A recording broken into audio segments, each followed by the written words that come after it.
This is head coach Ross of the ATACX GYM, and we're going to address 3 specific subjects today. The first is the first approach of several iterations of the attacking mace, which is the second self-defense technique you will learn as yellow belt in Kenpo karate. The second will be a variant of the opening and the applications for short form 1, which is the first form you will learn in Kenpo karate, which is generally taught at the yellow belt level. First thing we're going to do now is we're going to go through the traditional way in which the attacking maces is taught. In Kenpo parlance, remember, mace means fist. And basically what we're looking here is defending the right step through punch. Okay? This guy is going to go for a haymaker shot. Okay? So, traditionally speaking, what's going to happen is this guy's going to throw the punch on my head. Okay? I'm going to step back and make an inside 45-degree hammer block here. Scott is going to be kind enough, the way we're taught traditionally, Scott is going to be kind enough to pose, just hold his position there, while I run these incredible series of techniques off. I'm going to run a reverse punch to the body, allow my hand to circle up and either block at his shoulder and deflect him further, or slide down and grab his wrist. Okay? Then we're going to take the right leg, throw the right roundhouse kick to the body.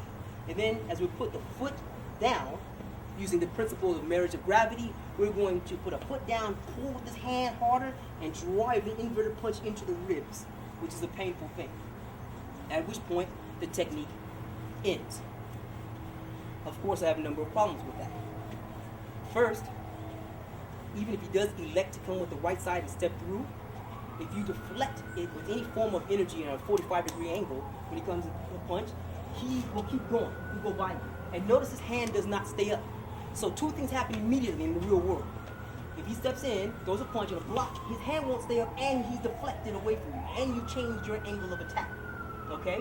Immediately, what you should do at this point is fire his hand. But he's not going to poke away from you. Because as you block this, he's going to do something else. This is an unrehearsed, unscripted moment here. So you'll see how effective the training methodologies and paradigms we have here are. You have to apply the techniques you know from the alternating maces, no matter what he does.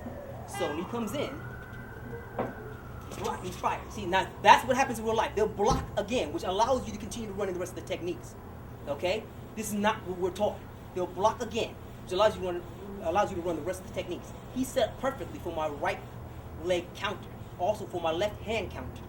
If we follow the flow of the technique, it would be here, block here, boom. Now this knee, I drive deliberately to the body so that the camera can see. We actually drive it here to the thigh, which is much more difficult to defend against.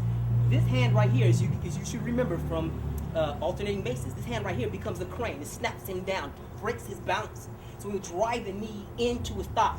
Then now we can continue with the rest of the technique, which is to step forward with the right leg and to fire with the inverted punch. Bam!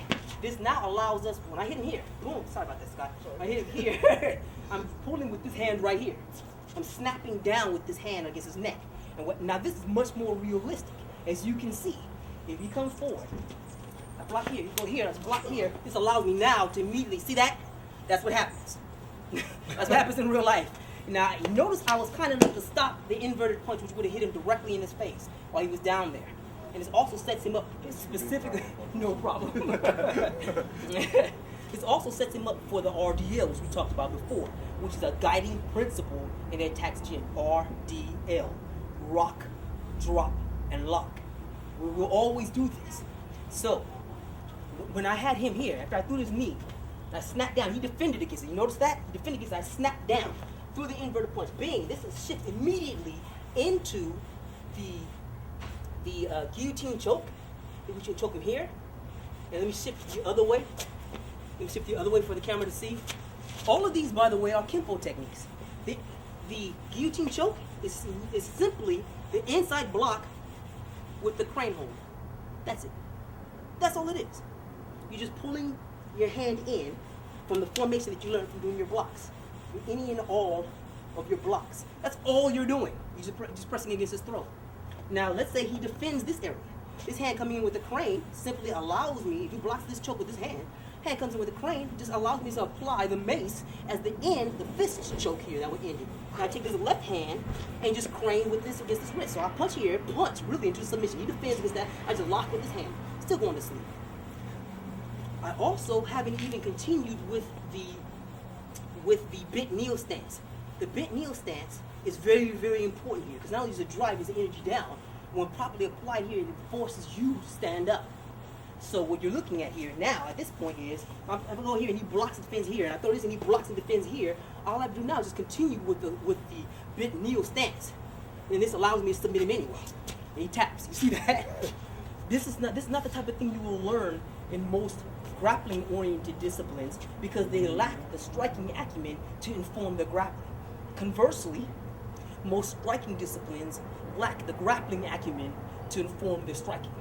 At the ATACX GYM, not only is the striking and grappling acumen considered to be essential to a well-rounded approach, okay, we apply it to the much more anything goes, much more comprehensive reality of self-defense.